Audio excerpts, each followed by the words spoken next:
एक राजा बड़ा धर्मात्मा, न्यायकारी और परमेश्वर का भक्त था। उसने ठाकुर जी का मंदिर बनवाया और एक ब्राह्मण को उसका पुजारी नियुक्त किया। वह ब्राह्मण बड़ा सदाचारी, धर्मात्मा और संतोषी था। वह राजा से कभी कोई याचना नहीं करता था। राजा भी उसके स्वभाव पर बहुत प्रसन्न था। उसे राजा के मंदिर में पूजा करते हुए 20 वर्ष गुजर गए। उसने कभी भी राजा से किसी प्रकार का कोई प्रश्न नहीं किया। राजा के यहाँ एक लड़का पैदा हुआ। राजा ने उसे पढ़ा लिखाकर विद्वान बनाया और बड़ा होने पर उसकी शादी एक सुंदर राजकन्या के साथ करा दी। शादी करके जिस दिन राजकन्या को अपने राजमहल में लाए उस रात्रि में राजकुमारी को नींद न आई। वह इधर-उधर घूमने लगी। जब अपने पति के पलंग के पास आई तो क्या देखती है कि हीरे जवाहरात जड़ित मूठे वाली एक तलवार पड़ी है। जब उस राजकन्या ने देखने के लिए वह तलवार म्यान में से बाहर निकाली तब तीक्ष्ण धार वाली और बिजली के समान प्रकाश वाली तलवार देखकर वह डर गई। वह डर के मारे उसके हाथ से तलवार गिर पड़ी और राजकुमार की गर्दन पर जा लगी। राजकुमार का सिर कट गया और वह मर गया। राजकन्या पति के मरने का बहुत शोक करने लगी। उसने परमेश्वर से प्रार्थना की कि हे प्रभु, मुझसे अचानक यह पाप कैसे हो गया। पति की मृत्यु मेरे ही हाथों हो गई।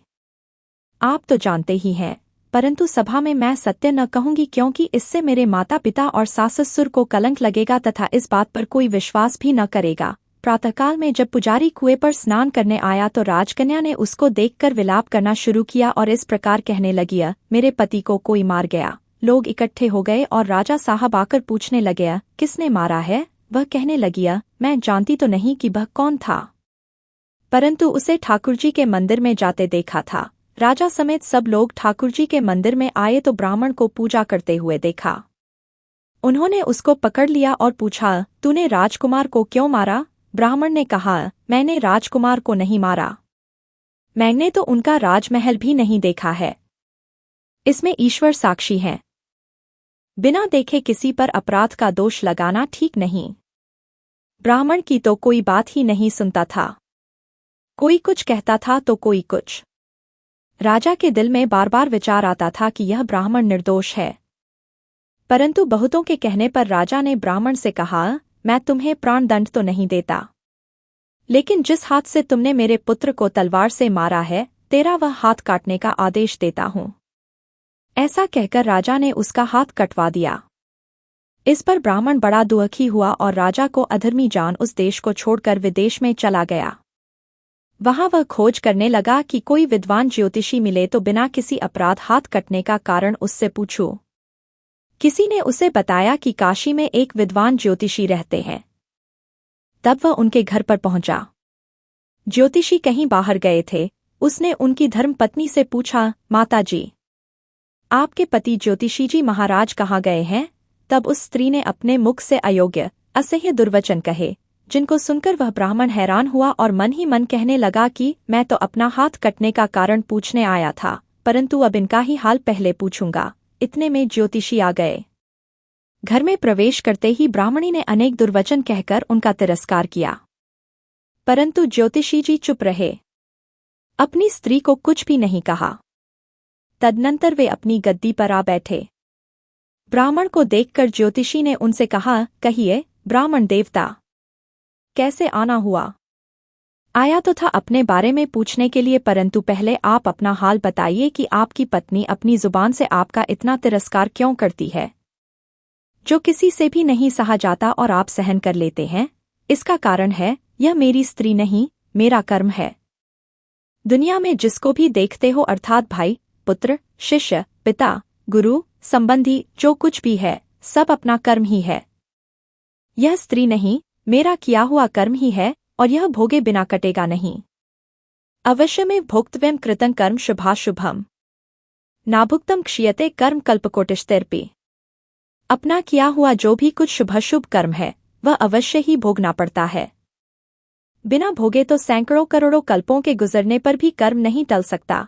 इसलिए मैं अपने कर्म खुशी से भोग रहा हूँ और अपनी स्त्री की ताड़ना भी नहीं करता, ताकि आगे इस कर्म का फल न भोगना पड़े। महाराज, आपने क्या कर्म किया था? सुनिए, पूर्वजन्म में मैं कौआ था। मेरी स्त्री गधी थी। इसकी पीठ पर फोड़ा था, फोड़े की पीड़ा से यह बड़ी दुखी थी और कमजोर भी हो गई थी। फोड़े में कीड़े पड़ गए जिन्हें खाने के लिए मैं इसके फोड़े में चोंच मारकर खा लेता। इससे जब दर्द के कारण यह कूदती थी। आखिर त्रस्त होकर यह गांव से 10-12 मील दूर जंगल में चली गई। वहां भी इसे देखते ही मैं इसकी पीठ पर जोर से चोंच मारी तो मेरी चोंच इसकी हड्डी में चुभ गई। इस पर इसने अनेक प्रयास किए, फिर भी चोंच न छूटी। मैंने भी चोंच निकालने का बड़ा प्रयत्न किया मगर न निकली। पानी के भय से ही यह दुष्ट मुझे छोड़ेगा, ऐसा सोचकर यह गंगाजी में प्रवेश कर गई, परंतु वहां भी मैं अपनी चोंच निकाल न पाया। आखिर में यह बड़े प्रवाह में प्रवेश कर गई। गंगा का प्रवाह तेज होने के कारण हम दोनों बह गए और बीच में ही मर गए। तब गंगाजी के प्रभाव से यह तो ब्राह्मणी बनी और मैं बड़ा भारी ज्योतिषी बना। अब वही मेरी स्त्री हुई, जो कुछ दिनों और अपने मुख से गाली निकालकर मुझे दुख देगी। लेकिन मैंने चोंच इसको दर्द पहुंचाने के लिए नहीं मारी थी, अतः इसकी समझ भी ठीक होगी और मैं भी अपने पूर्व कर्मों का फल समझकर सहन करता रहूंगा। इसका दोष नहीं मानता, क्योंकि यह किए हुए कर्मों का ही फल है। इसलिए मैं शांत रहता हूं और प्रतीक्षा में हूं कि कभी तो इसका स्वभाव अच्छा होगा। अब अपना प्रश्न पूछो। ब्राह्मण ने अपना सब समाचार सुनाया और पूछा, अधर्मी पापी राजा ने मुझ निरपराध का हाथ क्यों कटवाया? ज्योतिषिया, राजा ने आपका हाथ नहीं कटवाया, आपके कर्म ने ही आपका हाथ कटवाया है। किस प्रकार? पूर्वजन्म में आप एक तपस्वी थे। राजकन्या गौ थी, राजकुमार कसाई था। वह कसाई जब गौ को मारने लगा तब गौ बेचारी जान बचाकर आपके सामने से जंगल में भाग गई। पीछे से कसाई आया, आपसे पूछा कि इधर कोई गाय तो नहीं गई है? आपने जिस तरफ गौ गई थी उस तरफ आपने हाथ से इशारा किया, तो उस कसाई ने जाकर गौ को मार डाला। इतने में जंगल से शेर आया, गौ एवं कसाई दोनों को खा गया। कसाई को राजकुमार और गौ को राजकन्या का जन्म मिला एवं पूर्वजन्म के किए हुए उस कर्म ने एक रात्रि के लिए उन दोनों को इकट्ठा किया। क्योंकि कसाई ने गौ को हंसिए से मारा था, इसी कारण राजकन्या के हाथों अनायास ही तलवार गिरने से राजकुमार का सिर कट गया, वह मर गया। इस तरह अपना फल देकर कर्म निवृत्त हो गया। तुमने जो हाथ का इशारा रूप कर्म किया था उस पापकर्म ने तुम्हारा हाथ कटवा दिया है। इसमें तुम्हारा ही दोष है, किसी अन्य का नहीं। ऐसा निश्चय कर सुखपूर्वक रहो। कितना सहज है ज्ञान संयुक्त जीवन। यदि हम इस कर्म सिद्धांत को मान लें और जान लें तो पूर्वकृत घोर से घोर कर्म का फल भोगते हुए भी हम दुखी नहीं होंगे, बल्कि अपने चित्त की समता बनाए रखने में सफल होंगे।